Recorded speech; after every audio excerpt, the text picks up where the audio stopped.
Hello, everybody, and welcome to the CineFix Top 100, the show that's represented by the metaphor of a single bird in a cage that we diligently keep alive until we've seen 100 of the greatest movies of all time. I'm Clint Gage. Joining me, as always, CineFix's commissaire, Alex Stedman. Alex, how you doing? I'm good. How are you, Clint? I'm doing okay, hanging in, Good. Working on my French. And, of course, always angry about having to change my license plates, Michael Calabro. Cal, what's up, dude? How's it going, bro? I am legitimately excited for this episode today. First of all, welcome back. A little mid-season treat. We're still in between seasons 2 and 3, technically. I'm also told that this episode is a little bit of a sneak peek at our season 3 theme, but that's all the information I could get out of Dan's algorithm. So I guess, just be on the lookout for something thematically relevant about this movie. And maybe that'll be a hint at what season 3 is going to be all about. But I think the real reason why I'm excited is that we've got a really special guest coming up today. This is cool. This is a cool guest. This might be the coolest thing we've done. This is the coolest thing we've done. I'll just say it. Yeah. I'll go on a limb. Okay. Yeah. All right. We'll talk to the VFX supervisor on Gravity about that. But this is a pretty we cool just get. keep on moving up. Yeah. Exactly. You were great too, buddy. We love you. Friend of the show. But anyway, I'm just gonna continue teasing the fact that we have a guest before we actually say who the guest is, even though I imagine it's in the headline of this video. It definitely will be there. I'm 100%. sure it's there. It was definitely there. You already Just know who it is. So put your why do hand I on even it. need to say it? In the meantime, the movie that we're talking about, that I would wager is also in the headline of this video, is Le Samouraï. Mais que désirez-vous exactement? Les aveux complets de Jeff Costello au sujet d'un crime qu'il n'a pas commis? Vous ne pensez pas que vous allez trop loin? From 1967, Jean Pierre Melville. This is just this movie is cool. One of the coolest movies ever made, without question. I feel like we need a ticker for how many times we say "cool" during this episode. I mean, we could. I feel like it's gonna be a lot. We could use Riz if you'd like. Well, the joke will never let go. We actually were talking about if we should talk about Riz during this, and I'm like, the whole movie that's the whole point of the movie. It's like redundant to even talk about it. It's just Riz the murderer of the movie. Really, really quickly, what is your relationship with this movie, Cal? Like, when was the first time you first witnessed the Riz of Le Samouraï? Oh man, without saying exactly where it is, this movie is very, very high on my list, and this may be the first Criterion Collection movie I've ever seen, right? So it was just like, I got to college. I'm a freshman in college. I got my syllabus for your first like film studies class. It's basically just like a bunch of new Hollywood. And I'm just like, I've seen all of these movies. And then there was a little bit of Billy Wilder in there too. And like, that's when I first saw Sunset Boulevard. And I was like, oh my God, this movie is great. And then for the first time in my life, as like a freshman in college, I realized that like filmmakers were inspired by other filmmakers. So I decided to go back and see like, because I've seen all these Scorsese movies. So I was just like, what are the movies that like Martin Scorsese watched movies? Like, let me go watch those. And then like, that kind of led me to the Criterion Collection. And then like, I found the Criterion Collection in like the Penn State Library. And then I'm just like looking at covers and I fucking see the cover of Le Samouraï and I'm just like, this. So that's I go the home. one. Yeah, I go home on a Wednesday afternoon, early afternoon, because I didn't have class. I got stoned in my dorm room and I watched this for the first time and I was just like, whoa. This is, and it's been a Riz affair ever since. Yeah. It like, dude, I'm not gonna lie. Like, I got done watching it this time and I found myself like looking at trench coats on the internet. Because it's a nice coat. I almost bought a great trench outfit. coat. Yeah, I'm just like, it's timeless too. Do I need a trench coat? Because I might. I actually have one. I should have been wearing it this whole time. I wound do up too. a friend of mine's dad passed away and he had a closet full of like vintage cool stuff. And she was just like, "Did you want this trench coat?" And I'm like, "I do. Yes, thank you." Yeah, so I have my friend's dead father's trench coat. Which incredible. Really easy Halloween costume. Yeah. Should have been wearing it this whole time. But it's too late. I was looking at trench coats. I'm not gonna lie. No, first of all, I knew this is probably in Cal's top 10 I was like watching it and like Mr. Movies as vibes. Like, yes, this is, and I'm willing to bet this is a Dan pick too. It's a crime movie as vibes, and a crime movie and French. I think we like our frogs here on CineFix. So I love my cool scumbags. All right. I wouldn't say he's a scumbag though. We'll discuss it. We'll discuss it. We'll discuss that. That's a good distinction to make that we're gonna need to, I think. But had you seen this before, Alex? No, and it's one of those. I think it's one of those posters and images that you just see over and over, and you're like, I know I'm gonna watch Lee Samurai at some point. I know I'm gonna have to.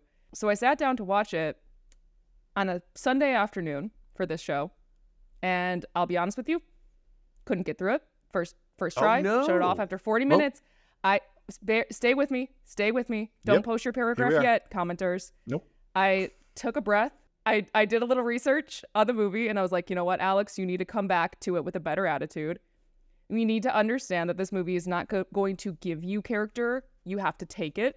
Because my whole thing is, I'm not okay with the movie just as vibes. I need a little more. So I was like, it's there. You just need to work for it. So I sat down Tuesday night, really sat with it, really focused on it, and came to appreciate it. But yeah, this is my first time with it. It was an interesting little affair I had. And so you just like lay in your bed, smoke some cigs, think about it, and realize that you have to, well, I for sure spent the night above the covers in a suit smoking cigarettes. And I was like, no, I get it now. Yeah, absolutely. Yeah. I did watch it in bed, and it didn't occur to me that's actually really funny. Yeah. I saw this movie for the first time, fairly recently, inside of 10 years ago. I had seen other Melville stuff, but this was one that I had whiffed on. But it's cool. I mean, again, like add another tick to the cool. It's difficult to describe this movie without saying cool, right? And I also think that like it came out at a time too that allowed it to be incredibly influential. Like, and we'll talk more about this later too. But like the ripple effect that this movie had on certain genres and certain movies as vibes or vibes as movies or however you want to put it. Like this is a bridge. It's a bridge from the past to the future. For sure. It happens at a really specific moment. The late 60s were just a rad time to be making movies as far as I can tell. Like I love watching movies from this era, French or otherwise. So it hit me. It hit me exactly right. But it's just cool. But is it as cool, cooler, or less cool than the guest that we have? Oh, that's actually tough. This was such we've joked amongst ourselves about like how fortuitous this is because the movie that our guest has coming out is related to this movie, which was on our list. And then we had an opportunity to talk to him and we were like, hey, do you want to come talk about this movie? And he was like, yes. And like, that's not a thing that ever happens with junket opportunities. Yeah. Like to part the curtain a little bit, like the way that junkets work is never this fortuitous, honestly. No. And so this is such a fun, perfect storm, and I'm just tickled that we're able to actually do this. It's a testament to his character too that he actually wanted to do this. Normally, it's just the 4-minute block. You get 4 minutes, ask 2 questions, right. And then the PR person. Yep. Yeah, that's if you've never done a junket, it's a real fast-paced affair. Our guest, who shall remain nameless. Suivant. Costello, Jeff, 30 ans, sans condamnation, inconnu au sommier, correspondrait au signalement donné.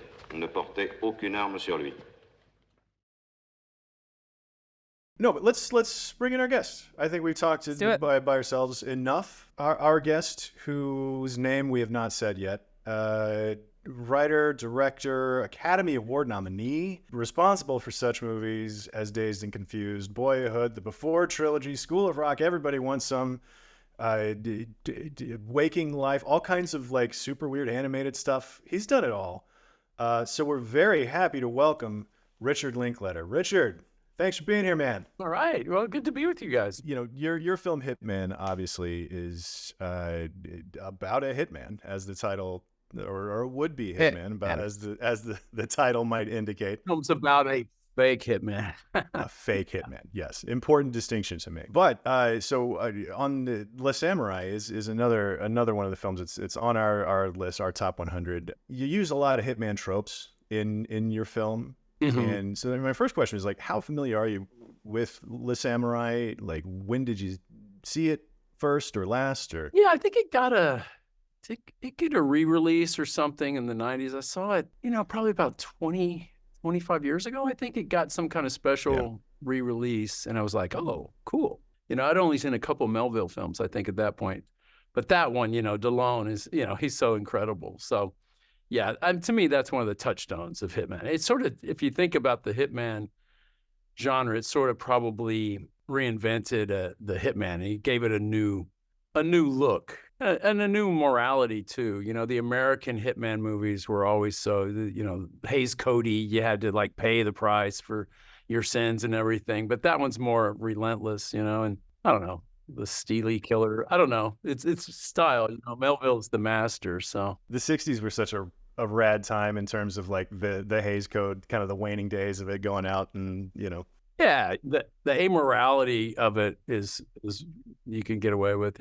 Stylistically, this is like one of those cool movies that like bridges the gap between like the Hays Code gangster movies and film noirs, and then like the 70s New Hollywood. Like, yeah, you feel like a lot of that camera work and like lighting styles and cues and blocking like that, and like the movies that are going to start coming out in like literally 5 years. Yeah, I like the way you just sit with DeLone. You spend that time with him. It's not Melville. I love his pacing in a movie like that. It's just he's not in any hurry. You just soak in. Yeah, no, he's the master. Well, and I found too when I was watching this movie, I feel like I kind of had to pull like the story and character from their performances. But once you're really focusing on Alain Delon, like he's telling so much behind his eyes. Like he is doing so much work, but it's just so subtle. You really have to do the work. Like it doesn't do any of the work for you. That's what I love about it. Well, he's got one of the greatest faces in film history. So if that can't do the work for you, nobody can, I guess. Melville knew this and he used it really well. I was just shooting a film in Paris, and I had never seen their last film they did together, Unflick. He's a cop. Yeah. It doesn't. That's the one with Richard Crenna trying to trying to be French also, right? Yeah, that's such an odd. It's not like it's not anyone's favorite Melville, but I was just glad the completist in me. I actually found a really cool poster to it. I would never have a movie poster to a movie I didn't love, but I had never seen it, so I kept it kind of low. But now I can put it up. Now put it up now because it's just a cool picture of DeLone. It's a French poster. But no, I still liked it. That's the one that's got that like helicopter and a train heist in it too. It's surprisingly actiony. Gets pretty actiony. The 70s have come about for who knows where Melville, had he not died relatively young, where he would have taken that. He would have been like a Robert Aldridge, action guy or something. So that's a real loss, but I was glad. I mean, that's the thing about Melville, and especially like that last stretch of his career, because he did with Le Samurai was like 67, and then Army of Shadows and Red Circle and Un Flic, and like that they all, and then he died he had a heart attack over dinner one night. Like, apparently laughing, he a big laugh and then keels over. I mean, that's the story in France anyway. But what a great run he was on. Those films. That was just a 4 or 5 year window there. I think Armies of Shadows might be my favorite, just the way that's paced. And I don't know. I love them all, though. That one's dark as hell. Army of Shadows is just so dark. And like, I just think about that opening shot on the Ark, and it's just like the Nazis just like slowly walking in it. Talking about like we were talking about earlier, how the man just knows how to create a shot to let it linger. And it has just such an effect. That does the same thing. It's wild. Yeah, I think, sometimes you can just feel his confidence in his image. It's like, no, this is all we need. And it's like, you don't need to do a lot. It's like you learn a lot from Melville. Just like, no, encourage your conviction of what you've got in front of you and how to tell the story and your pace. And, he's going to do it. He's going to use those assets. It's the kind of restraint that I feel like is hard to get away with now. Like I could see like someone getting a note that's like, something needs to happen in the first 10 minutes, buddy. Yeah, if you did a remake and a shot-by-shot remake, it would just seem like, what the hell are you doing? This just isn't cinema. It doesn't work. They pull it off, you know? Yeah. What's interesting too, as sort of revolutionary as film in the '60s was, kind of like what we mentioned earlier. I read a really interesting quote from Melville about the look of this movie, and in talking about everything that DeLon does, and then Natalie DeLon as well, his wife at the time, who plays his girlfriend in the movie, like it might as well be silent, right? Yeah. Like you don't need the subtitles for this movie, I don't think, if you don't speak French. Like it's pretty remarkable. But the look of the film too, and you see it right off the bat, is he talked about wanting to make a black and white movie in color. Was the gist of the quote. And so like there's a lot of, with the new wave doing their whole thing in France at the time, for this to be thrown back to it might as well be silent, and I want it to sort of be black and white, like, was a really interesting choice. But it weirdly makes it more timeless, I think. It's just the vibes in this movie. Yeah, the texture of it, the tone of it, you can still feel it. Even if you don't remember the story, you just remember how it looked and felt. Just such a moody thing. But yeah, that kind of muted color, almost to black and white, the palette. And like what, 3 sets too, right? Like you figure that movie all happens in his apartment, the police station, and that nightclub. Yeah. And well, it's so funny too, because it might have been because I was watching the 4K restoration, I think. It looked like, it didn't look outdated to me. Like, especially the interrogation scene, I was like, you could tell me this came out a year ago and I would believe you. Like, again, probably watching the restoration, but I couldn't believe how modern it looked. Yeah, no, pretty timeless. So I'm fascinated, by the way, that we got to do this with Les Samurai and you, and in the context of Hitman. And the reason I think this is so cool is because I think the allure of Les Samurai is so much of what Hitman is about, which is the fantasy of the Hitman.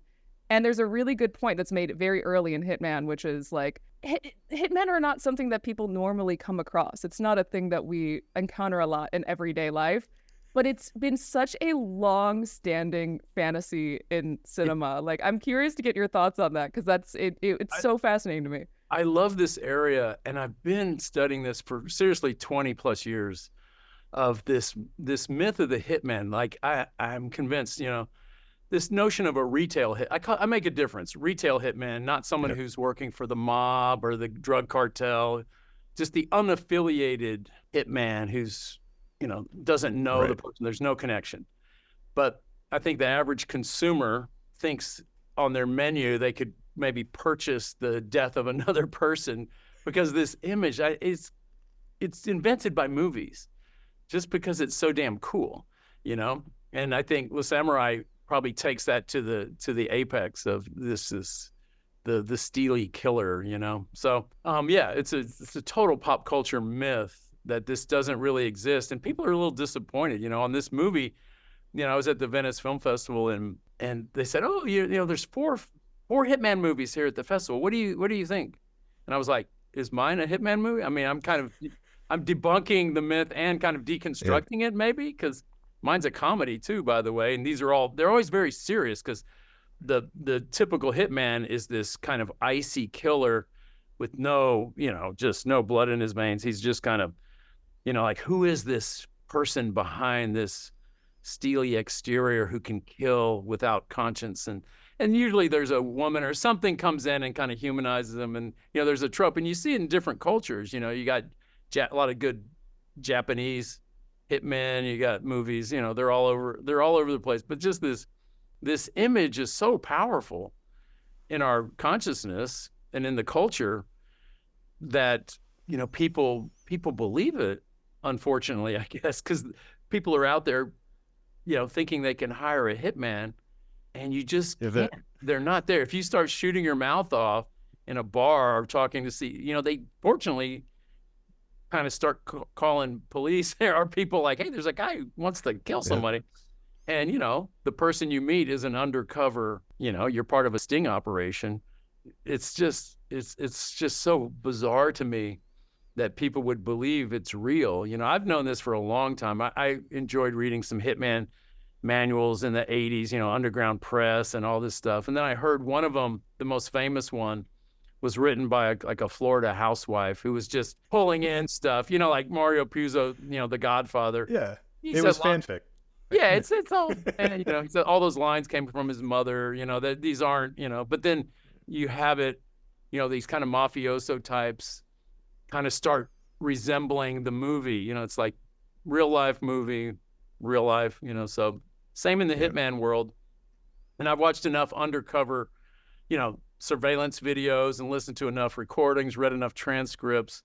The moment of they're deciding, they're making the deal, the person, the client, the naive citizen they're kind of acting sometimes like they're in a movie, they're kind of, in our movie, we have this line, all pie is good pie. It's kind of a code, but they like that they're in a crime world, that there are these coded things, there's some kind of, they've entered in a world that, some parallel world of danger that they're in, but they're liking it in some weird way. It's crazy. I always tell people, like, have you ever heard of a hitman being arrested? I mean, surely never. One of them might have screwed up to the point where they got arrested. Or just like, hey, we finally got this guy. We think that he's been involved in more than 20 professional killings in the last decade in this area of the country. We've seen all these professional kills, long distance rifle from a building across the street as he came out of the, it's like, it just doesn't, it's normally those things aren't even worth pursuing because there's no way we'll catch them. So, they're so good. Accidentally found one. Yeah, that's the good conspiracy thing. Oh, they're so good. That's why they get away with it. But my thing is, like, it'd be so easy to entrap. It'd be so easy to catch them. Just pose as the businessman or the disgruntled, the wife who's trying to kill, anybody. And that's, the willingness, determination really to believe in that sort of thing is, part of the, and that's one of the things that I thought was so much fun about your film is that it's more about the psychology of the people who believe in it than the psychology of the actual hitman, right? Like, oh, completely. Yeah. It's these desperate people who at this moment have, they're looking for that short-term fix. And, I guess consumer capitalism tells them that, you can buy in, and it's amazing how inexpensive they think it is. Like in the movie, he says, I'm going to risk the death penalty for not that much money for someone I just met 10 minutes ago. Like, that's just, that doesn't really exist, That's something that jumped out at me right away, because when the first guy they entrap, when he's like slides over $2,500 across the table, I was like, you can't order a murder for $5,000, and you can't. But to him, that's $2,500 he's really had to save and scrimp for. So it makes sense to him, but the society ladies, they fork over $50,000, but still that's nothing. I would really think you have to get over $1 million, but not many people have that. So. Again, that's like what kind of hitman do you need? If you're looking for somebody to kill somebody, like which one do you need to complete that sort of role play? I know, and all these are kind of based on real stories. These all really happen. The teenage boy who wants to kill his mom, who's he gives video games and not under $5. He thinks he's that's true. That was in the Houston area, and he gave such little money. He says, well, it's not very much, but it can at least pay the tolls. There's a lot of toll roads. Toll roads, yeah. That was the quote.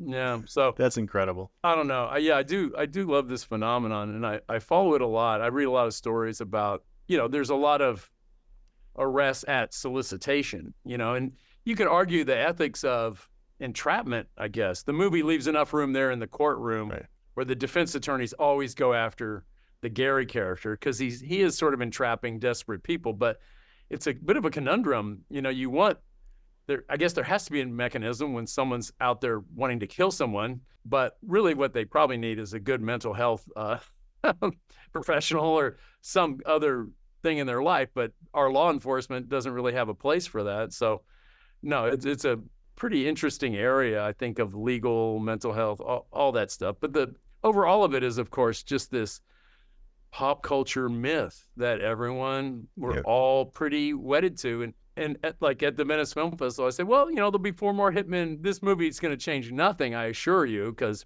nor should it. They're just 2 cool characters. We like our hitmen, but there'll be more hitmen. We too. It's right back here next year. I completely agree. Hitmen are great characters. Always. Great ... characters. Yeah. It's kind of like the Western myth. What we know is the modern American Western. That's all BS too. I mean, this notion of an open West and all these gunplay. I mean, that vaguely went on for about 13 years. You could call the West open, something like that. Yeah. And that was so infrequent, But it's just, we love our myths, we love our stories. I guess I'm in kind of a skeptical myth busting mode now, but I think that's fun to deconstruct things and kind of examine where they come from and why we all believe. But I agree, the fascinating thing is the people who believe, why they believe, and why that's why this is a good option. It all comes back to movies. Cool thing about watching older movies like this, a film from the 60s, that to me, Le Samouraï is one of those films that it feels, revisiting it now, in present, it feels very familiar, because it's been imitated and homaged, and everything that they sort of establish, even down to the look, like the clean dark suit with the skinny black tie, and like obviously it's so ubiquitous from Reservoir Dogs, and I remember even in John Cusack has a really funny bit in Grosse Pointe Blank about like lone gunman. I like the image. Look at how I dress. So Every I poked around a little bit. I couldn't. Is like yeah. I don't know if Le Samouraï was the first, but it was certainly up think there. It was. Yeah. I think it seems like it was the first to go. There were always these hitmen, like famous Alan Ladd, Gun for Hire. They kind of call that the progenitor of it all. Yeah. But he's not even the lead in that movie. He's just kind of the guy who's got the gun. I think Le Samouraï was the first to take it to that kind of stylish, steely edge, and it's so powerful and it's so stylish that filmmakers, once you get that in your head, how could you not play off that? I've been thinking a lot about that too, because like this movie also exists in like a fascinating state of, it's not technically the French New Wave, but it like exists alongside of it, and I keep on thinking about like, in my mind, I just kind of like think about it as like, in like Goodfellas terms, where like like Melville is like Jimmy the Gent, and then all of the other guys like Truffaut and Godard, they're all like Ray Liotta's character, like they're the young cool guys, but they're Henry and Tommy kind of. Yeah. Well, that is true. They all looked up to Melville, even though he's less than 15 years older than all of them. He's but he was so established. He had already made so many, he had such a vibrant personality and spirit, and he was his own mythological character they inspired to be. A nom-de-guerre, too. The fact that he was still going by Melville, which was the name that he adopted while he was fighting for the French resistance. That's what I was just going to say. How incredibly cool is that, dude? Yeah, I mean, that you can't get for some kids. Yeah, for some kids coming up, like wanting to make movies, and you're like idolizing this dude that fought in a war just a few years ago. It's incredible. I was just gonna say, to your point, how we talked about like the Wild West, might have only happened for like 13 years, but we focus on that, like that World War II experience, also like very much like that moment in time that like. I agree with you guys. I generally think that like Melville's experiences in the French Resistance during the war definitely kind of separates him from the French New Wave guys, even though they're like a couple of years apart. Yeah, he's the real deal. I just wrapped a movie in Paris about the French New Wave. It won't be out for another year, so this is way early. But Melville's actually in it. All those guys look up to him so much. He was very close to Jean-Luc Godard. He would show up at dailies. He was kind of an advisor to him. Not only is he in the movie, famously being interviewed at Orly Airport, but he's they just kind of love him. So I have a scene where Godard visits a set of his movie. He's making some gangster film. So I was in heaven in Paris dealing with, these guys. It was like a seance. I brought these guys back to life, and there they are talking about movies and stuff. Anyway, it's more than a year away, but I'm excited about it. And I'm sitting here with you guys saying, I was just hanging out with Jean Pierre Melville, by the way. And I keep saying how perfect this was. It's more perfect than I thought it was. It is the weirdest perfect storm of a junket I've ever been a part of. What guns he had. He's on a set of a movie, yelling at a grip to add more dolly track while he's talking to Godard. He's that same mythological big character. We went with myth, and then we showed him doing the scene at Orly. And he was a great, friend and mentor. to them, so they loved him. And then did you guys go like trench coat shopping? Because I don't think you can like watch like Samurai and not just bring. Like, I need a new trench coat. Well, this is 59. So Okay. it's just before, if you think where he is in his, he's doing like, Bob Le Fun Bloor or something Yeah, at is that this, point. is this Post-that, Bob, is this that was Bob the after that, I Gambler? think. Yeah. No, it's a little after that. It's the Manhattan, the guys in what's that? Two Gentlemen in Manhattan. Gentlemen in Manhattan. Yeah. That they shot a little bit in Manhattan, but it was mostly in France. So we're saying it's that film, even though it's not exactly that moment. But we just have him we didn't say what movie it is, but that would be the one in that era, and he acts in that too. Well, we've only got a couple more minutes with you, but let's is there anything, any brilliant moments that we want to talk about? All four of us from the film. Any moments in the movie in particular? I mean, we already touched on the opening shot, which is such a cool frame, and it looks like he just exists in that suit. Like the fact that he sleeps on top of the covers smoking a cigarette in that suit is just like, okay, I know what this movie is. Any other brilliant moments you guys want to all talk about together? I'm fascinated by the end, like just to jump right to it, because that's where I feel like that's where you really learn, like it doubles down that he does have a moral code. He's not going to kill that pianist. And I love that pianist character, by the way. She is so fascinating to me. I think you never know what her motivations are. But for it to end that way so poorly for him, I think it's just like so fitting. Oh, yeah, there is that moral code is there after all. He cared all along. Yeah. He just doesn't want the women in his life to be hassled. I think that's the coolest thing about him, personally. Because we don't really like that. We know every guy, you're kind of pretending to be that, but you don't really want to think there's this psychopathic monster out there. You want to find the human within that veneer, like what made them that way. I think that's the mystery here. What allows them to be like that? Well, and what allows them to come back from that too? Yeah. Like what allows? Where do they find their humanity? Right. It's always because there's a scene earlier in the movie where he's after he steals that first car, which by the way, like 60s lo-fi espionage tricks are my favorite thing. Like it's my favorite thing about the Connery era Bonds too, where it's just like I'm gonna pluck a little hair and put it on the door, and that's how I know if somebody like. And so him like with that giant ring of keys and stuff like that is so much fun. The same ring of keys that the cops have to break into his apartment. Do they just like, can you just like go to the store, buy a ring of fucking keys and literally open every door in Paris? The gaming entrance everywhere. Yeah. It is funny how quick you can pick locks and hotwire cars, and it's like there was no security systems that were, I don't know. They were so easy to get in there. But then after he steals that first car, there's that moment where he pulls up next to a woman who you can't really see her eye. Like from his perspective, you can't see her eyes. And then she like leans down and smiles at him, and it just nothing from him. And then she leans back up and drives away.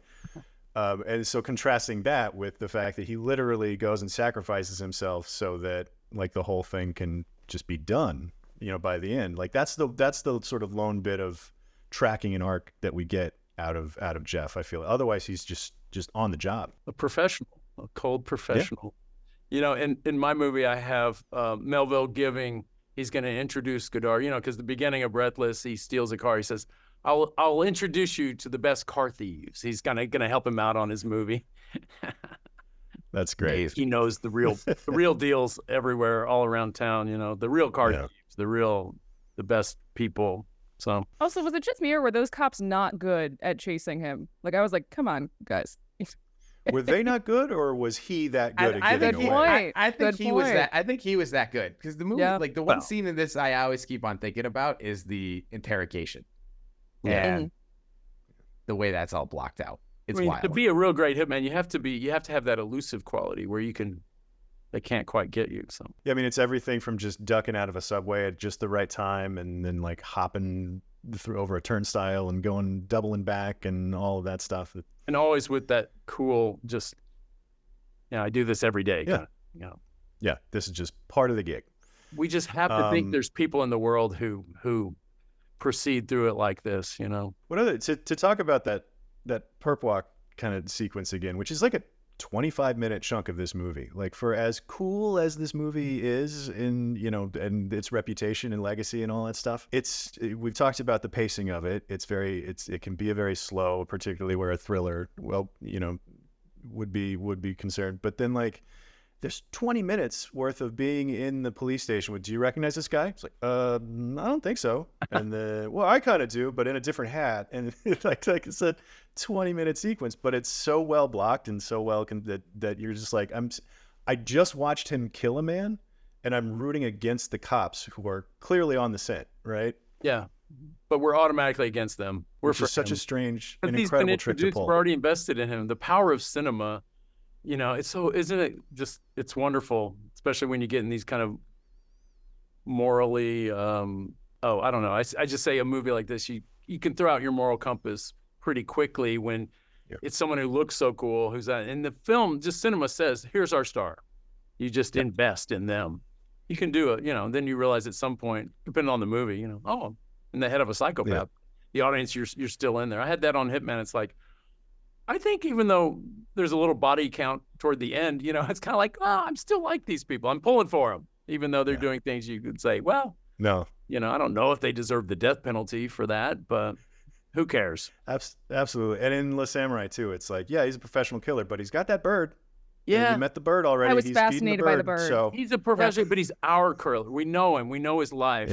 Yeah. We've been in his apartment. We know his, All right. Well, last question before we let you go. I really appreciate you joining us on the show today. But do you think that this movie would wind up on your top 100 of all time list if you were ever compelled to make a 100 favorite movies of all time? You know, I have done. I did a top 200, and I forget how many Melville movies made it in, but probably Bob the Gambler in this. Yeah.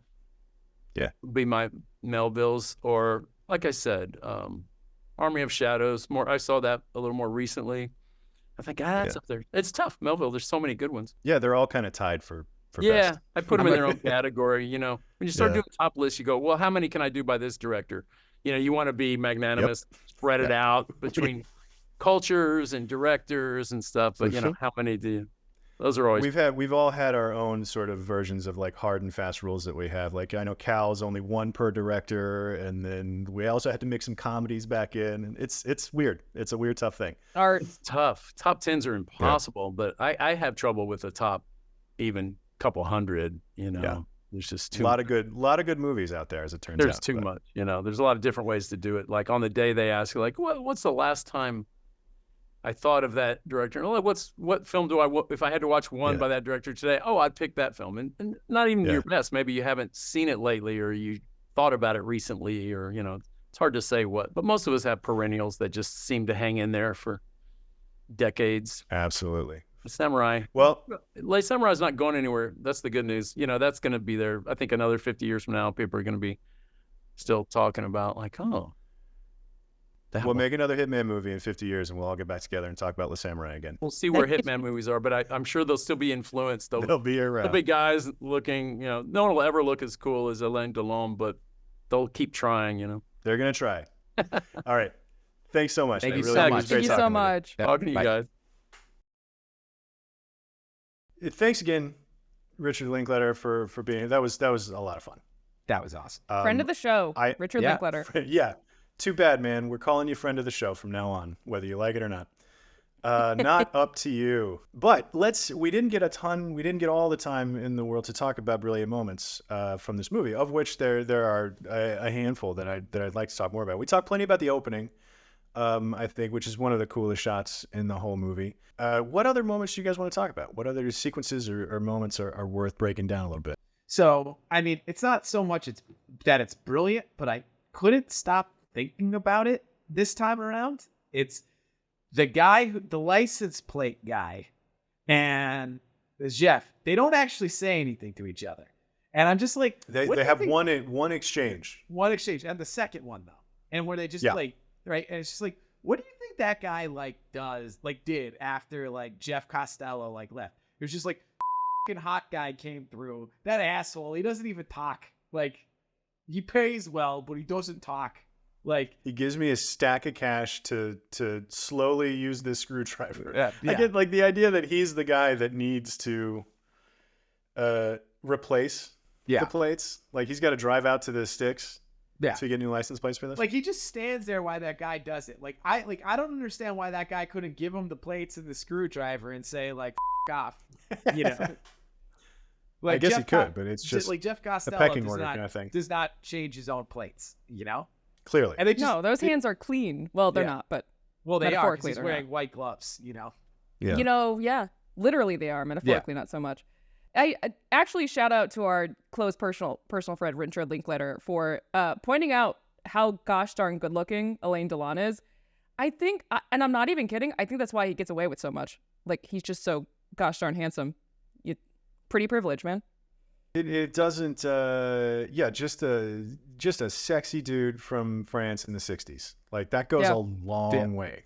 you know. To the You're point not gonna where, argue with him. He's too good looking. And the way it goes all the way. exactly. Yeah. But this is, and we talked a little bit about this earlier too, but like the idea that this might as well be a silent movie, and in this instance it literally is. Like they're not talking to each other. I assume that he's like, he also gets registration papers that match the plates. Like maybe that's what it is. That, but like the dynamic that the two of these guys have together, which is just like they're put out by this whole thing. It's just like, I won't be here, man. Don't give me any shit about this. But like that's the energy that they're just carrying with wordlessly. And then here's a bunch of cash. And the way that it's blocked too is like Jeff always makes this guy come to him, right?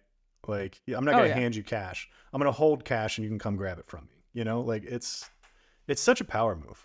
Kind of sets up the movie where everyone's kind of, like you said, put out by it, and everyone's just kind of like, okay, like let's just get whatever job we need to get done. I also read an anecdote about this guy, and he was in some of Melville's earlier stuff, the garage guy, the license plates guy, and he's an old friend of his, and he was ill, and he knew he was about to die.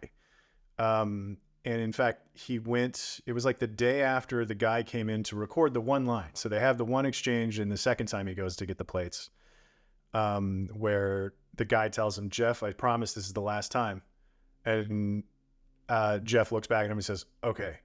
And it's this really loaded, because Jeff is on his way. He knows what he's about to go do at that point in the movie. At the end of the movie, he's about to go give himself up at the nightclub.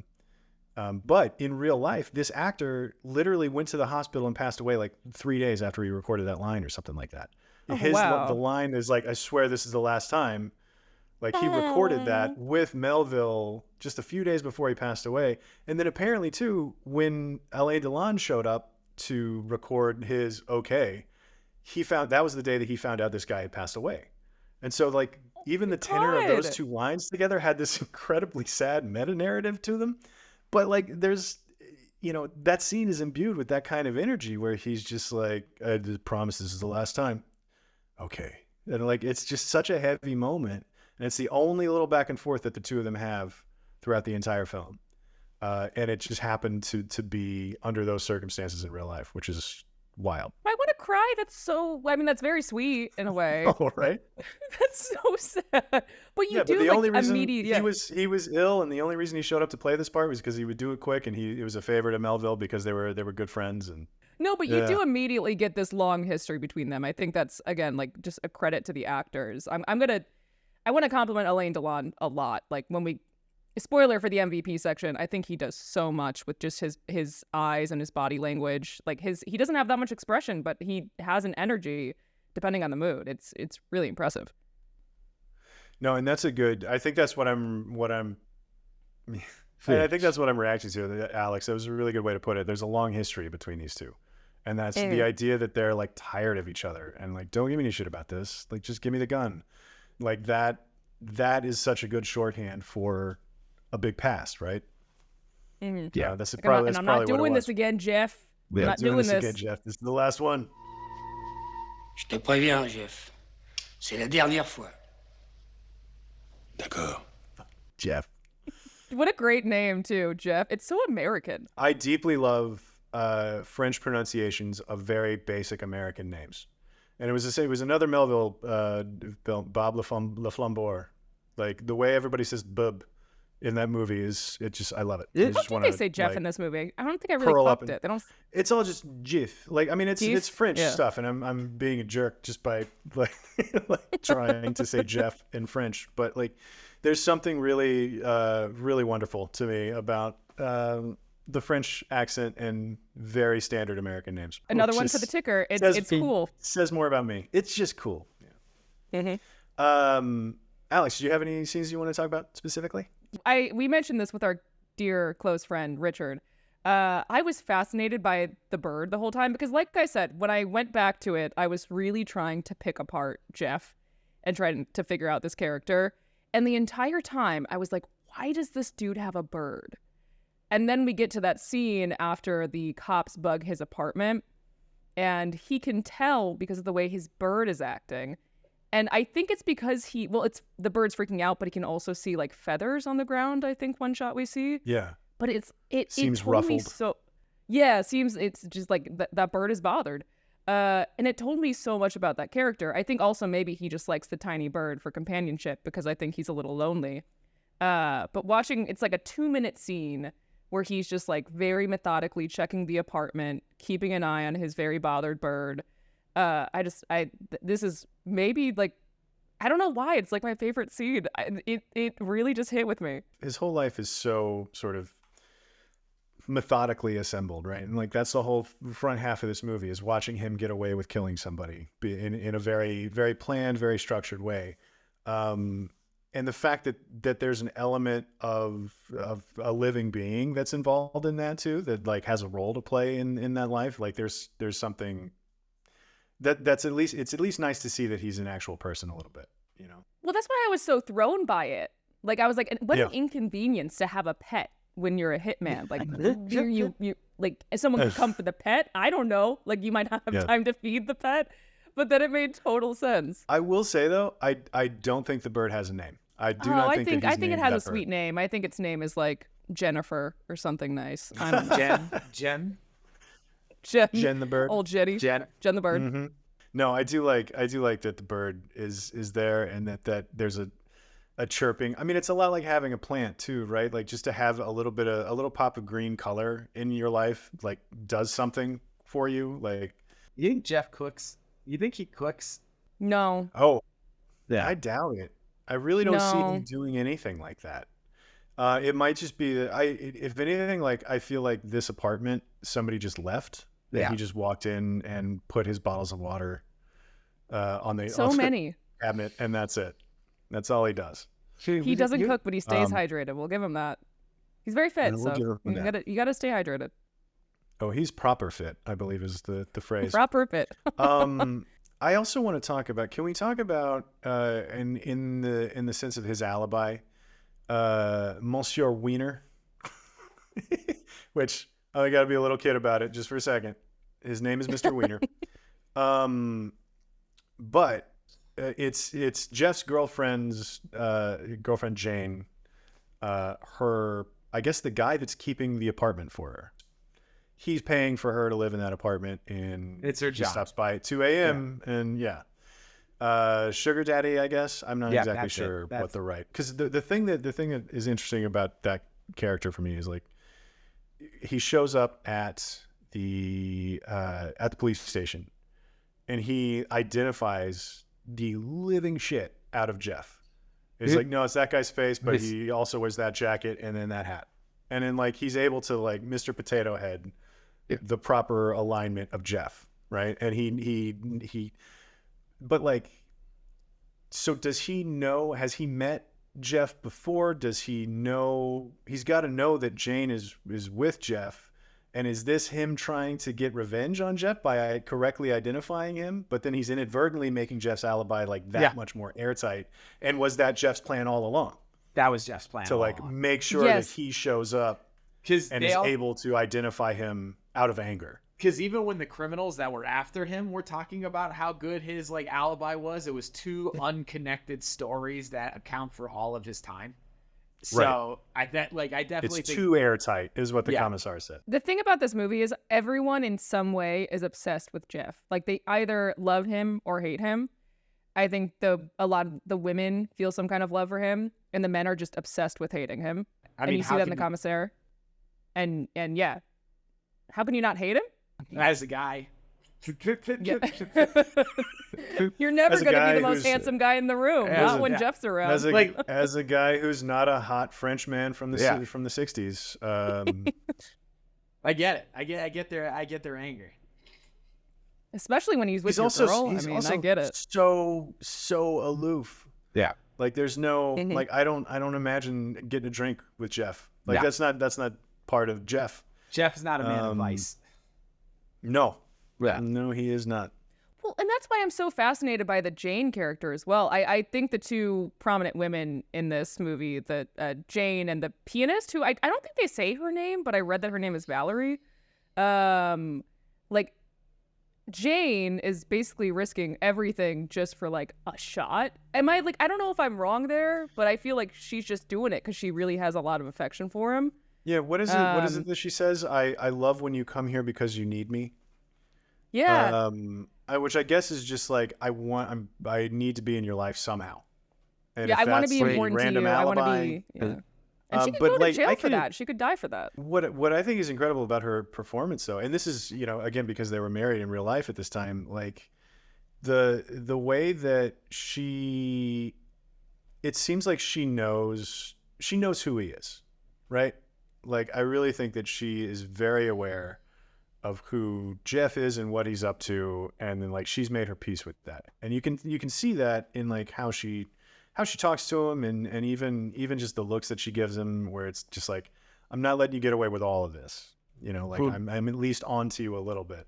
Whereas the pianist is just meeting him for the first time, and that one I understood less. Proper fit and full of roots. No, but that's why I think I was so kind of on my second attempt at this movie. I got really, really into trying to figure out who this pianist was and what her motivations were. I still don't know. I think maybe she was just won over by Jeff's charm, and I think that's part of the point of the movie. Like at the end of the day, everyone is obsessed with Jeff, and whether they want to kill him or whether they want to be with him, and he's just not doing anything like to really encourage it. He's just being aloof and kind of charming sometimes. Is he charming?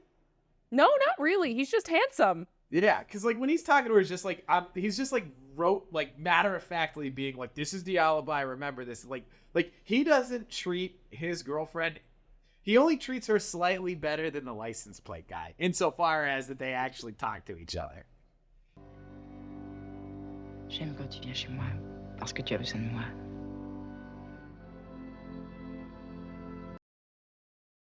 Read an interview with Melville where he was talking about like, I don't want to give him a backstory. Like I very specifically avoided any sort of backstory because we don't need it.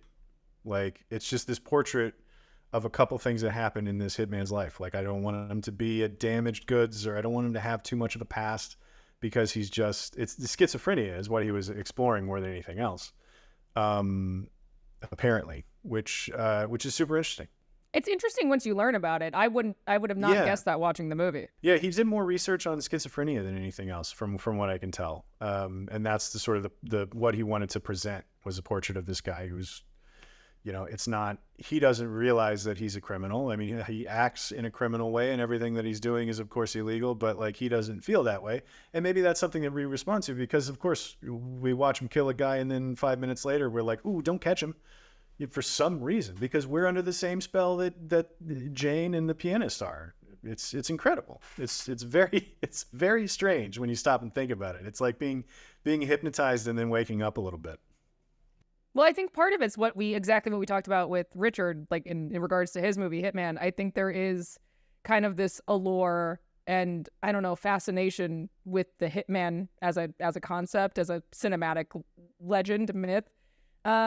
But then also, I think it's just we believe it because it's Alain Delon, and there's just something about him. Yeah, Melville also described it as serpent's eyes, which is just like the idea that a serpent sort of stares at its prey and like paralyzes it with the look. It's like that was the thinking behind all of this. But there's one shot that made me laugh harder than any. It wasn't supposed to make me laugh, but it is because of that serpent thing.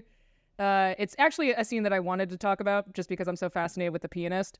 When he leaves the pianist's apartment, he just like goes into the door and then looks at her and then like backs out quickly. And it's I don't know why it made me laugh, but it's like my favorite shot of the movie because it's just so silly and serpentine. There's like, a couple of he doesn't even say moments.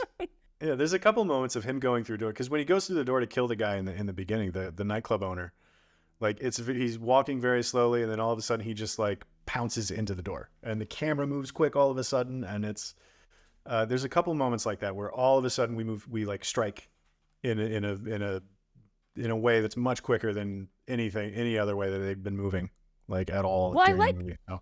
Now that you've said sir, I kind of like thinking about him as like somewhat reptilian, like somewhat snake-like. He very cold, very standoffish, but when it's time to strike, it's time to strike. I still want to talk a little bit more about the blocking and the layout of the interrogation scene, specifically like the lineup, right? And the way that they like Jeff has power the entire time. Like it's like the camera's always looking up at him and he is like perfectly lit and like the bright white and even like, you know, the tan coat just makes everything give it a like, kind of like a halo effect. And then we're looking down at the cops.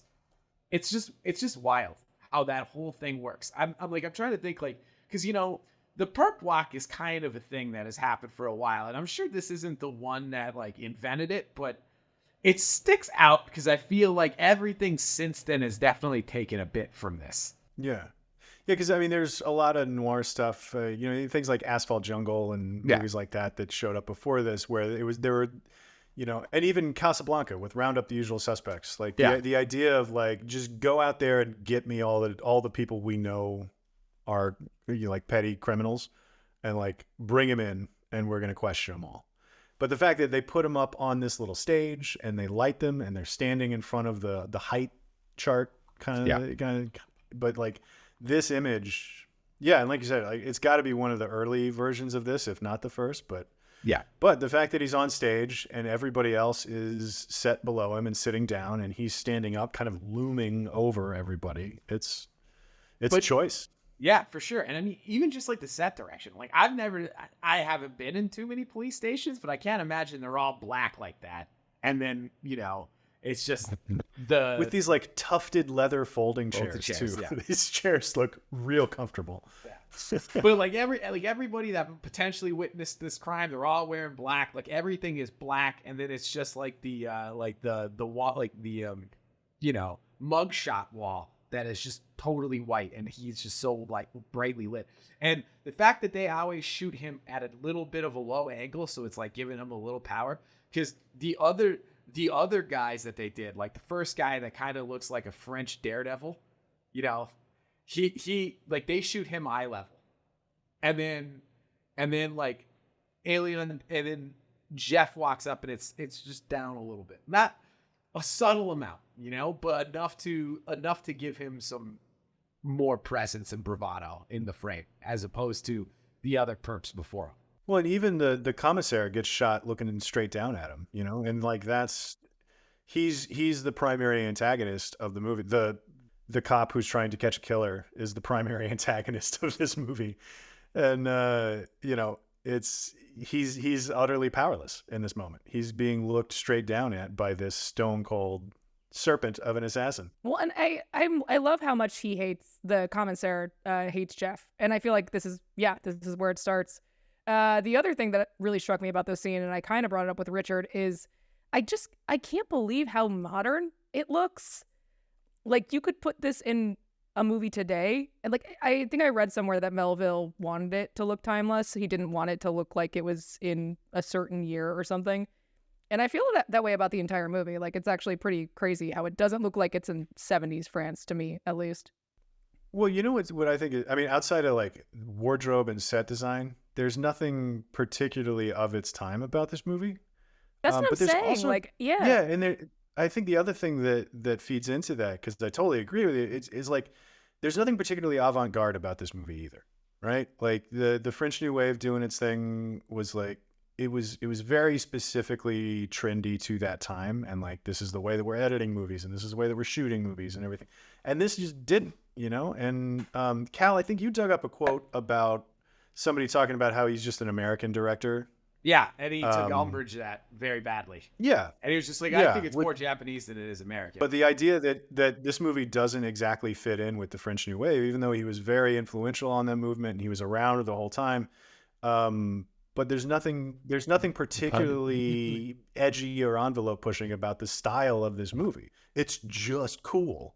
Outside of the fact of how cool it is, like there's nothing particularly crazy about it. It's sophisticated, you know, like, and I guess like I said it earlier and I'll say it again, which is just like, this is like the Jimmy the Gent versus like the French New Wave guys who are Henry Hill, right? Which is like they're criminals at the same time in the same crew, but like Jean Pierre Melville is just that older, more mature, more sophisticated criminal, where Henry Hill is just like the young, like Henry and Tommy are just like the young, we're trying to make our bones and like we're trying to do it by any means necessary. And that isn't I'll get into drugs. Yeah. And that isn't taken away from any of them. It's just like they're at different life stages doing the same thing. And there's an element of timelessness that comes with the age of the filmmaker in this film that is what makes this cool versus the, you know, new wave guys who are young and trying to break rules. The other, I read another, in one of the interviews that I read with him, there's a great quote about, and this speaks to the maturity that Melville was showing about, and it's more to do with the look of the movie. And like we were just talking about, it's black and white and color was kind of his goal. But when talking about that, he's like, I think we took a small step forward in form of expression cinema in color that has become dangerous. You can hardly work in black and white anymore. No producer would risk $300,000 or $400,000 when television is only interested in color films. Which is like, that's there's an industry savvy to that only comes with maturity and only comes with like, I'm going to make good stuff and I'm going to make art, but I'm going to make it inside of the system and I'm going to do it in a way that I can still get made. Specifically his own closed system. Like he owned his own studios. Like those are all his sets. Like he did it all himself. It's wild. It is wild to think that this man had this much control over his films where he like built the sets, he lit them, and like you could tell, you could just tell how like precise and immaculate this is. It's like when Jeff Costello is standing somewhere and it's just like the shadows are falling all the right way. Like they're not shooting on location. Like all of those looks and all of that lighting is super dialed in. It is like, well, you look at his apartment, like painting with light, you know? Yeah. When you look at his apartment and that opening shot is just, well, anytime we're facing the windows of his apartment, the top light that's on his shoulders, like that's not coming from anywhere. There's no source that can give you that top light, you know, but like it's just soft enough and it just kind of kisses the top of his shoulders and gives him a little edge. And a little texture to the whole thing, which he's smoking his cigarette, so that's hanging in the air. And then the walls have kind of a texture on them. They're not a consistent look. But then that top light that's sitting in this room, there's a ceiling in this room. But when he's walking around, you can see the light on his shoulder. Everything looks incredible, but and subtly so. Yeah. Which again, I think is part of like if it were a harder light, or if they were a more dramatic intent behind it, I guess. Like it's all subtle enough to just kind of blend into this sort of atmosphere that is really, it's cool, you know? Yeah. Like it's so dialed in and again, it speaks to the fact that it's not trying to do anything too hard or too unique or too never been seen before, you know, like that doesn't seem to be the intent behind any of this stuff. And that goes a long way to, number one, it being cool, but number two, it being timeless. And like to your point, Alex, about it still holding up. And I'm realizing too, there are very few sets in this movie. Yeah. There's his apartment, the nightclub. And then out on the street, in the subway, evading the bad guys. That's what's so cool about this thing is like, and like why like talking to the business savvy of Melville and stuff like that. He understands like the economic limitations of what he's able to physically create. And like, it's insane how pretty this movie is. And everything is so meticulously thought out. And like, you could tell because it doesn't have to rely on dialogue. You could watch this in silence. Like this would be an awesome movie to watch over someone's shoulder on a plane. That would be fun. Yeah, if the plane had a big screen in it somewhere. Yeah. But no, you kind of want to turn the subtitles off and watch this, and you'd have it wouldn't be exactly the same because it's one of those take away one of your senses and the others kind of get heightened mentality, I would imagine. But like you could watch this in French without the subtitles and follow it and enjoy it. And I mean, 65% of the movie, nobody's talking anyway. So I think the only thing I would miss is the commissaire calling the wiener guy. I think the only thing I would miss is him basically calling him stupid because during the interrogation scene, he's like, well, if only you were smarter. Exactly. If only you were imagine if you were observant. God, what a jerk. No, that guy, honestly, that might be the only quip in the entire movie. There was another one that I thought was very, not a quip, but he was basically calling Jane a whore. Like he was saying something about like there are certain kinds of prostitutes or something. And I was like, oh, have you thought about that's mostly to learn. Yeah, that was like mostly to reiterate that he's maybe not the best dude, I think. Yeah, exactly. Him leaning on her in a really ugly way there, I think goes a long way to make him. But even then, he like explained that away with like, listen, I don't care. This is my job. Like, do what you want, so long as it doesn't disturb the public interest or whatever, like that, But the scene between the two of them is one of the most. It's really, for a movie about a cop trying to catch a criminal, the only bit of cat and mouseness to this, like at least face to face, like that, is in this scene with Jane, and just trying to sort of trick her into not trick her, but coerce her into giving up Jeff. But I do love how she turns it on him at the end. He's like, "Oh, okay. So you want me to lie to you now and tell you that he wasn't here, or I could be honest and you're going to make my life live in hell." Like that was a good. That is significant. I really feel like this is the only scene where you need the dialogue. Like of all the scenes in the movie, it doesn't involve Jeff. Like you don't need dialogue with Jeff, but with these two, you kind of need to know their back and forth. Because even the thing with Monsieur Wiener, like that, you can tell that the commissar is just eye rolling. Like you can physically tell what's happening in that scene, just through the blocking and through just facial expressions. So like you could get by without that one, even though it's a funny line. But this scene, like you need to follow. You need to follow the back and forth. And Jane's an interesting character. I don't know. The more I think about the women in this movie, I think I like to mull with them. Well, there's so little in the way of like we were talking about. There's so little in the way of backstory, of context, outside of just how they're reacting to each other in the moment, that you can fill in those gaps. Like you're allowed to paint in between the numbers of this movie in a way that makes it really interesting. Because it's a less is more kind of thing. I mean, like the license plate guy, you get the sense of a long history here. Yeah. Well, you can sort of project, because we've all known somebody that we have to deal with but don't like to, Dan. But so we're able to project like our relationship with Dan onto Jeff's relationship with the license plate guy. Be like, oh yeah, no, I totally get that. Like, which one is Dan?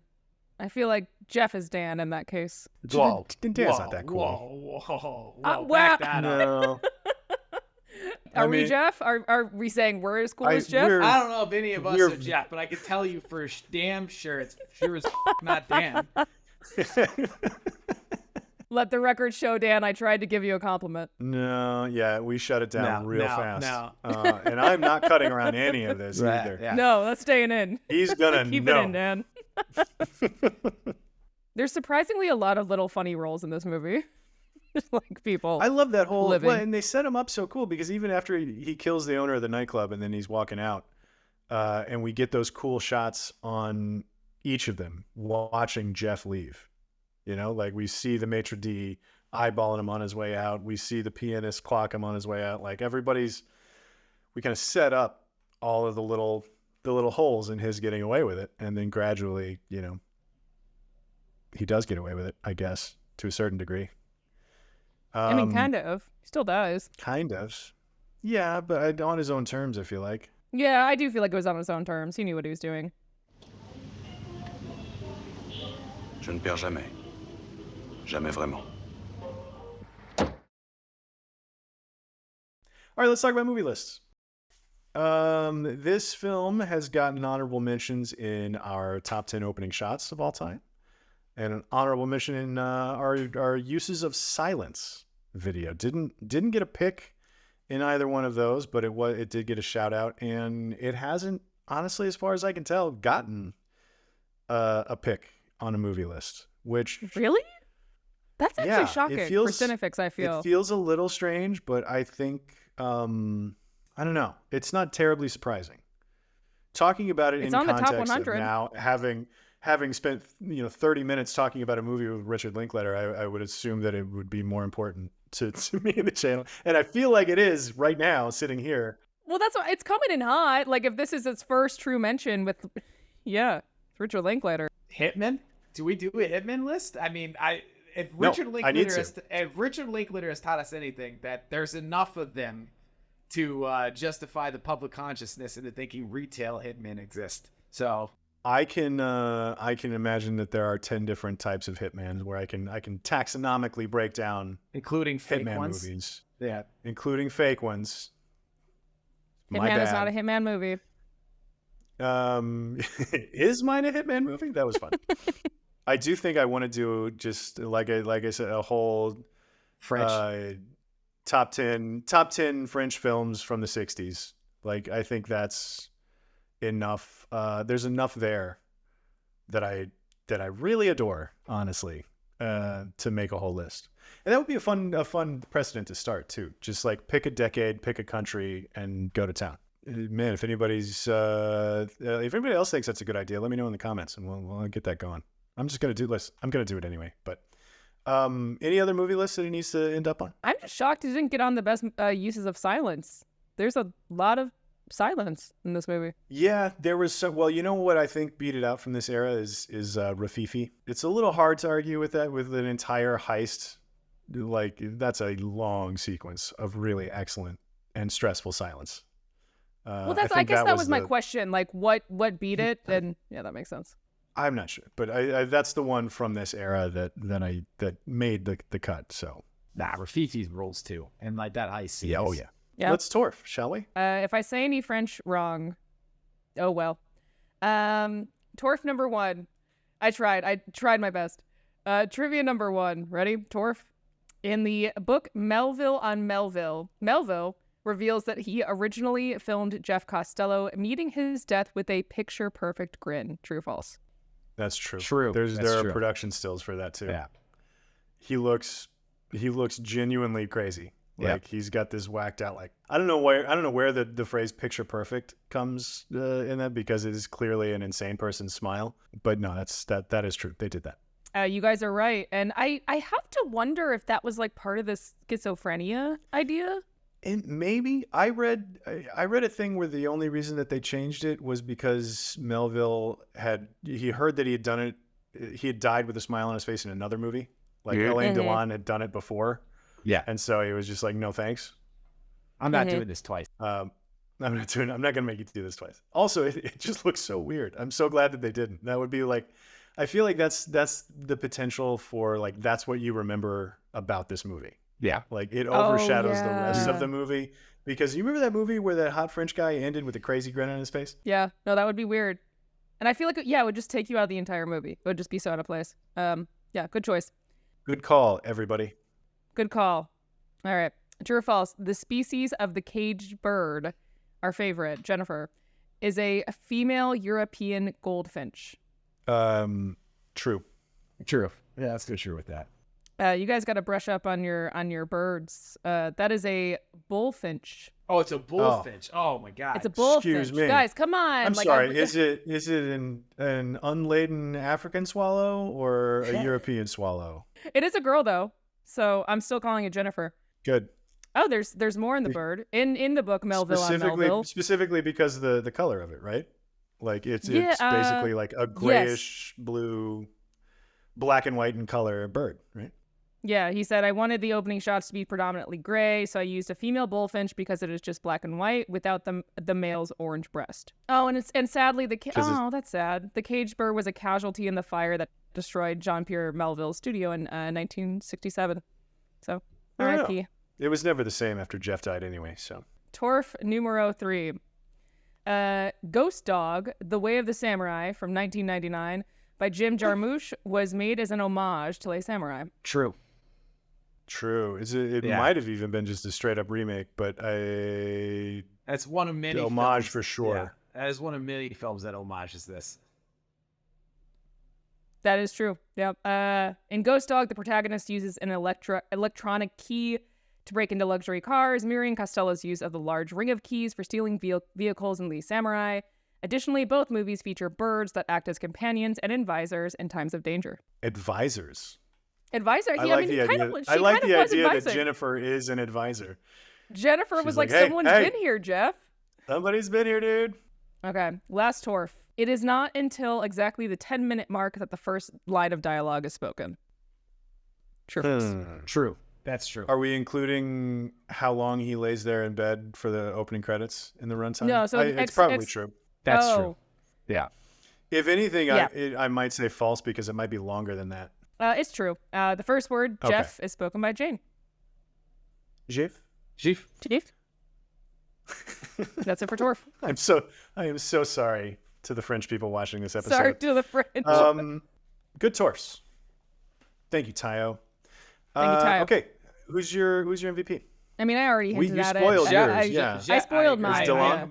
I completely agree with her. Jeff is definitely the MVP. Alain Delon. Alain 3 for 3. Delon. Yeah.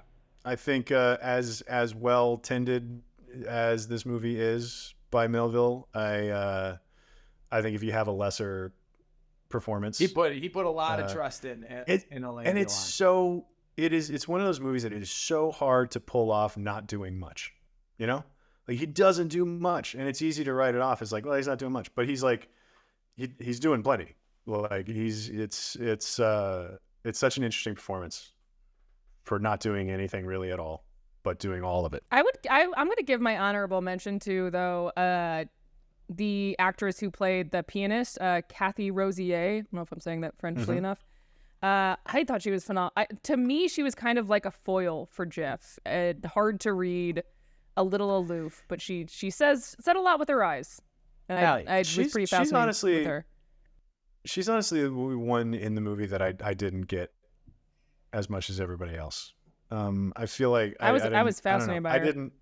I wasn't as interested in her. Like Jane, though, Natalie Delon, I think was incredible. Like she was so interesting.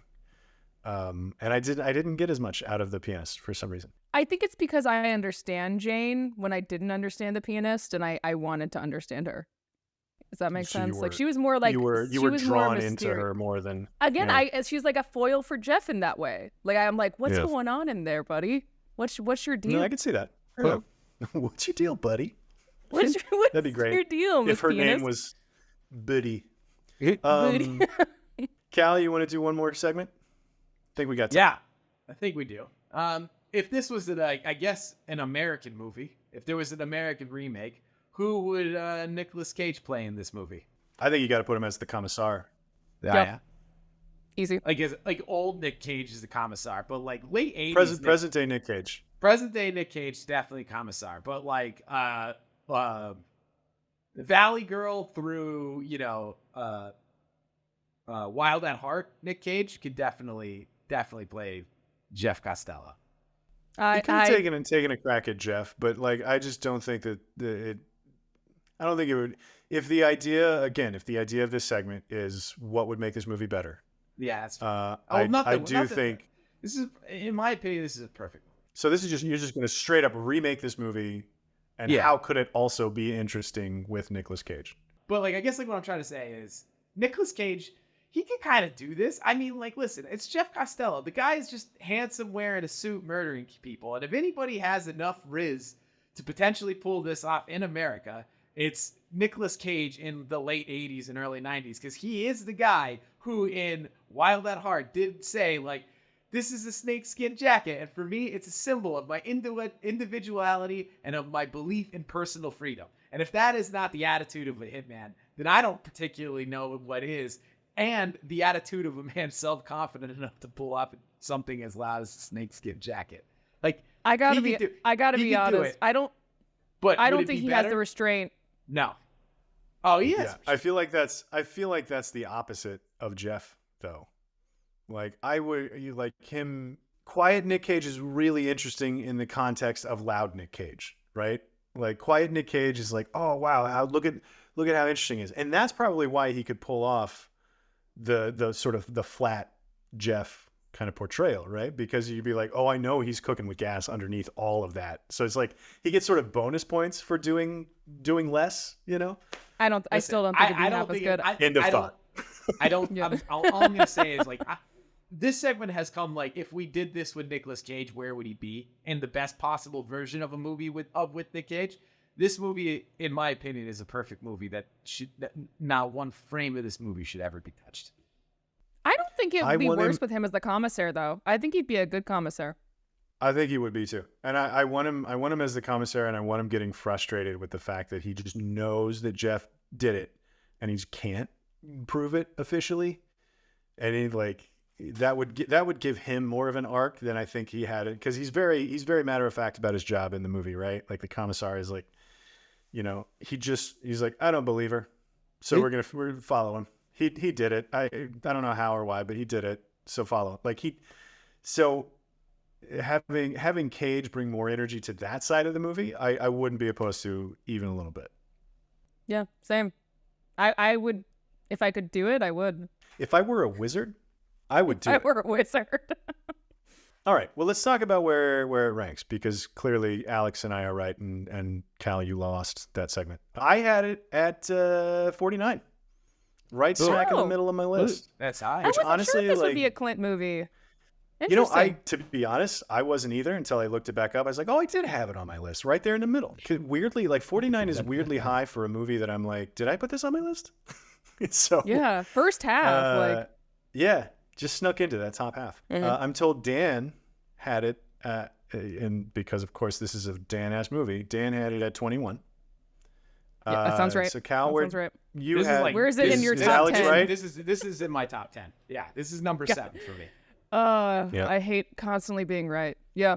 Listen, that sounds well, right. that's the thing. If Is you- that we've if done it's this a- show enough now. Yeah, where, if it's a movie where the main character is a criminal, it's probably because I have it pretty high. right. It's not even like reading the tea leaves about it. It's just like reading the kind of bad handwriting. Like it's easy. It's much easier to tell whose fault this movie is that we're talking about. Yeah. You know. If it wasn't clear, it's not on my list. Oh right. I'm so sorry. Hang on. Let me ask you about that. No, I think we got made it extremely obvious. Do we have an envelope? Oh, wait, Yes, let me guess. We do. This has got to be high. You got to guess. 49, 3 21, lists. and 7. I think this could potentially be a top 10. Yeah, It's 3 lists, all in the top half.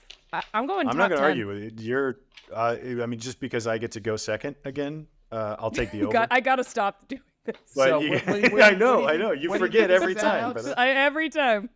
guess something specific. Give me a number. Like, well, I don't think we know the top 10s. I think usually when it's a top... Oh, like, right. isn't Is that it when going to be a everyone's question T2? mark, or is it? I think it's going to be you Yeah, hit the and top Jaws 10. as well. Like And Jaws, yeah, so I think did we find a top 10?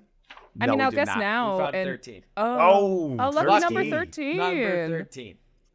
Wow, that is. Wow. That feels high. Like Ah, we've been it's very high. talking. We got to gush about this movie with Richard Linklater, and that still feels high. I'm sorry. I'm sorry. Richard Linklater didn't come in on the Burbs episode, Clint. No. I'm Right. honestly I feel like not. he'd have This some worked good out things great. to say about it with the suburbs and everything. I would like to talk about think Richard he'd be- Linklater about the burbs. Yeah. Yeah, He we got- remade the Burbs with Boyhood, but just he Yeah, took 9 years pretty to do it. I think I would Um, like to talk to Richard Linklater about literally any movie ever. So. We'll have him back on something. Friend of the show. Now that he's a friend of the show. Wow, Exactly. next year it So- sounds like he'll be pushing a movie about the French New Wave. So maybe we'll have him back. Yeah. Can't wait for that. We got to save. Maybe the algorithm will hang on to another French New Wave movie on our list just in case. Yeah, I'm sure I Um, got another one on there. And with that, lucky number 13. I think that's going to do it for us today. This was a big episode. This felt like a big episode. I'm glad it did, and I'm glad our new friend Richard was here to see it. That was super fun. Hitman on Netflix in a couple of theaters to start with, then on Netflix. But as always, also thank you to producer Tayo Oyekan, always doing a great job putting the right hat and coat with the right face for us. Thank you to Marhyan Franzen for all the help connecting everybody from across all 22 precincts of Paris. And Dan tried to kill us after hiring us to do this show, but he's tied up in the corner now, so no thanks to him, even more so than usual. But that's going to do it, so we'll see you down the road a bit for season 3. And in the meantime, stay safe, be good. We'll see you next time.